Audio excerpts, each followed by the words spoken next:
Una cosa que pienso yo, desde el punto de vista médico, se debe tratar de dar un concepto muy claro frente a la cirugía plástica para que se pueda legislar, ¿cierto? Porque si no entramos en un tema casi que filosófico. Ahora que hablábamos con el psicólogo, o sea, ¿en qué momento yo defino o no como médico? Incluso las EPS, ¿quién va a definir si a ese personaje, hablábamos ahora de las orejitas del niño, le afecta o no? Es una cosa muy, muy subjetiva que no se toma en cuenta, porque es que para mí finalmente la razón de ser de todo esto es el paciente. Somos médicos para eso, somos un sistema de salud para atender al paciente y tenemos que pensar en el paciente. Obviamente esto genera costos. ¿Quién va a asumir ese costo? La medicina en términos generales es muy costosa, es demasiado costosa. Y con lo que nosotros aportamos a los sistemas, ¿alcanza? ¿O hay que poner más? ¿O el Estado tendrá que realmente asumir una parte para que se puedan hacer estas cosas? ¿Cierto?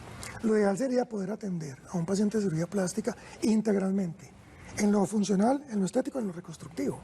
Pero ¿quién va a pagar? Esa es la gran pregunta. Para mí a veces pienso que esto es un problema más económico que de otra índole. Obviamente con unas aristas complejas, por eso hablamos al principio de una escala de grises muy grande en la discusión de este tema. Doctor Pedro, hablando un poco de la parte conceptual, ¿le ha sucedido a usted que llegue algún paciente solicitando una cirugía estética y usted diga, no, usted no necesita eso, usted está planteando esa cirugía porque tiene un problema de otra índole, y eso la mayoría de las veces cuando sucede? Eso es muy interesante. Yo he trabajado en la parte, en esa división que han hecho. Yo fui cirujano reconstructivo mucho tiempo de mi vida, porque soy cirujano plástico oncólogo, trabajé en la unidad de cancerología del Pablo Tobón Uribe, y ahí me tocó enfrentarme con el sistema para que a mis pacientes les autorizaran una reconstrucción mamaria. El sistema, ¿cierto? Entonces me tocaba casi que ponerme del lado de ellas, casi que gestionar la tutela para que a mis pacientes les pudieran autorizar una reconstrucción mamaria. Entonces ahí era luchando por el sí. Pero también he tenido en pacientes ya de la otra partecita, que es la cirugía estética, que a veces llegan al consultorio y uno ve que están detrás de una ganancia secundaria, ¿cierto? Voy a poner un ejemplo clásico que es recuperar al marido, ¿cierto? Entonces creen que haciéndose una lipoescultura, poniéndose unos implantes, van a poder recuperar algo que probablemente ya no hay cómo recuperarlo. Entonces uno ahí tiene que detectar muy bien, y por eso me parece tan importante la participación de la parte psicológica.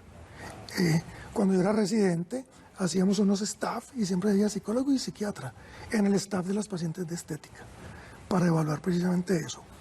Yo vengo de la escuela brasilera, el doctor Ivo Pitangui, y el doctor decía muy claro, nos decía muy claro, yo me muero tranquilo si ustedes aprenden a decir que no. A veces en esa parte estética de la cirugía plástica hay unas ganancias secundarias que de pronto no van a colmar las expectativas de la paciente. Pues te digo, la cirugía plástica es un mundo muy grandote, grande.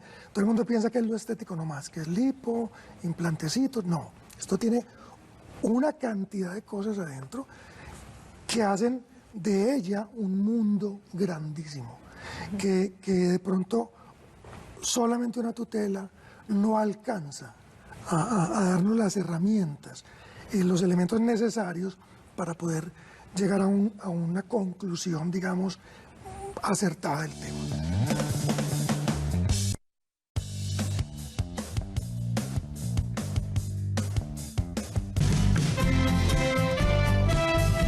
Estás viendo A Pleno Día. Continuar con nosotros, estamos en A Pleno Día de Teleantioquia. Y esta conversación se resume en este extracto final con Bernardo Cruz, psicólogo, y con el doctor Pedro Hoyos. Bernardo, hace un momento hablábamos de la importancia de un diagnóstico holístico donde participaran muchos profesionales. Hagamos énfasis en eso como para tratar de darle claridad a esta dificultad conceptual de hasta dónde llega la cirugía estética funcional y reconstructiva? Miren, yo quiero de la manera más respetuosa hacer uso de algo que ahorita decía el doctor Pedro, de una manera pues muy concreta, y es que una cirugía estética no va a corregir un déficit en las habilidades sociales, por ejemplo, ¿cierto? Yo quiero empezar por ahí. Esto significa que cuando nosotros hablamos de una evaluación integral, no solamente va a estar, obvio, el médico cirujano plástico, el psicólogo clínico, se requiere de un trabajador social, por supuesto, de personas que puedan hacer una valoración del contexto también familiar, social, de la persona que está requiriendo la cirugía. Porque ahorita también lo mencionábamos, a veces los pacientes buscan una ganancia secundaria. Se parte de supuesto de una cirugía funcional o reconstructiva, pero se termina en un interés ya, digamos, puntual, estético por una imagen. Es necesario evaluar temas como, por ejemplo, la concepción propia. ¿Qué pasa con esa autoimagen? ¿Qué pasa con el asunto social? ¿Qué pasa con la estructura emocional? Y en ese orden de ideas me parece a mí que va a ser supremamente importante la valoración de la madurez emocional. Nosotros hemos visto casos, yo por lo menos en mi consulta he visto casos de papás que desean que sus hijos menores se hagan cirugía y que empiezan en un tema reconstructivo pero que terminan en un tema supuestamente estético, ¿cierto? Entonces vemos hoy muchachos de 15, 16, 17 años que desean ya operarse cuando hay un asunto de madurez emocional que no respalda una decisión de este tamaño. Ahorita mencionaba el doctor Pedro que usted además es cirujano plástico oncológico y ahí quisiera plantear simplemente una situación, es lo de la funcionalidad. ¿Cómo se mide? Porque una mujer, que usted seguramente atendió muchísimas, una mujer puede vivir sin un seno luego de un cáncer. Se podría evaluar, decir, sí es funcional, ella vive, pero ¿cómo vive? Lo que pasa es que ahí volvemos a tocar el tema que estaba hablando Bernardo, y es que esto hay que mirarlo como un todo. Nosotros somos mente, cuerpo, espíritu, emociones. No es solamente la parte quirúrgica, tiene toda una connotación holística, como bien lo decías, y obviamente quitar un seno, así sea por cáncer, que te puede estar salvando la vida, ese hecho de amputar un seno, eso es una amputación. Y al principio, curiosamente en la unidad de cancerología del Pablo, donde yo trabajaba, las pacientes llegan inicialmente diciendo, quíteme en todo, además quíteme en los dos. Pero uno sabe que como estamos haciendo tratamientos en cáncer con intención curativa, no todos son curables, pero hay intención, o por lo menos de alargar la vida, y esa vida quiere decir buena vida, buena calidad de vida, pues cuando ya la paciente pasa el tiempo y se mira al espejo y se ve un par de cicatrices, la afecta emocionalmente que no te imaginas. Entonces nosotros incluso en esa época tratábamos de que todas las reconstrucciones mamarias fueran inmediatas. Es decir, la paciente entraba al quirófano con seno y a pesar de que le iban a hacer una mastectomía, salía del quirófano con seno. Es una connotación emocional en su entorno, no solamente social, sino de su vida íntima, en fin, espectacular. De tal manera que esa línea que divide lo estético, lo funcional, lo reconstructivo, pues es que para mí no existe. Pero en este Para mí no caso existe. queda explicado completamente. Es que es un conjunto.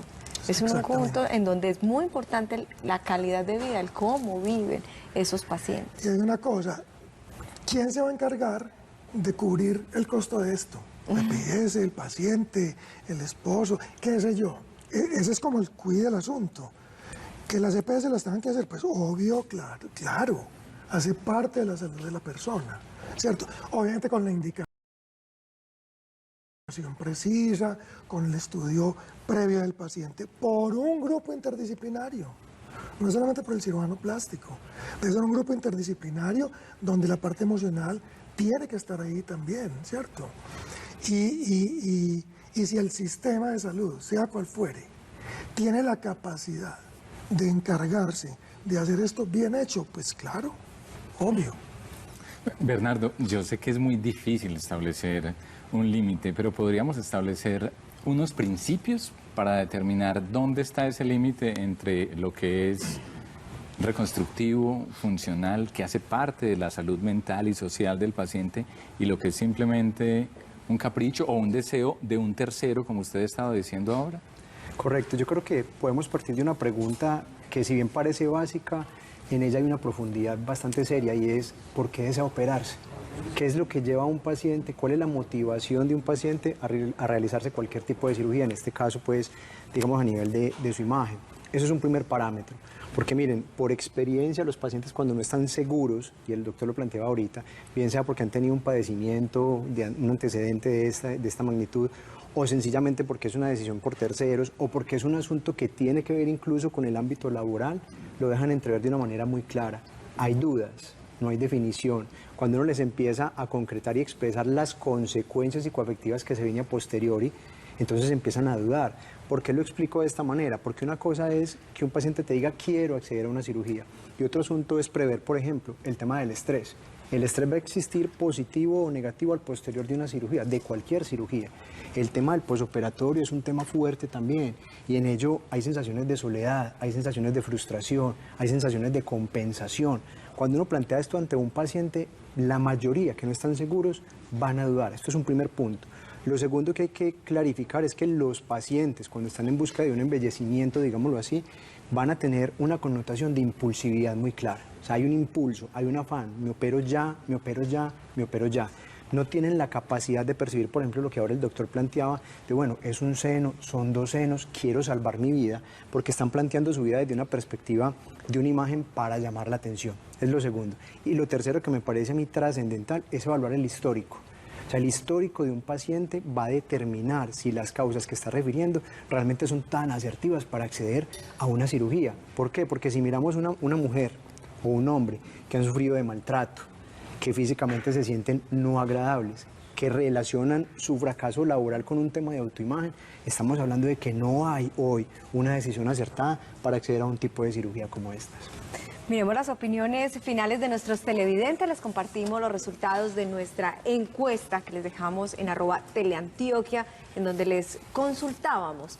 ¿Está de acuerdo con que la EPS cubra cirugía estéticas con fines funcionales y reconstructivos? Sí, 78%, y ese no se quedó en 22%. Bajó levemente con respecto al resultado anterior que dimos.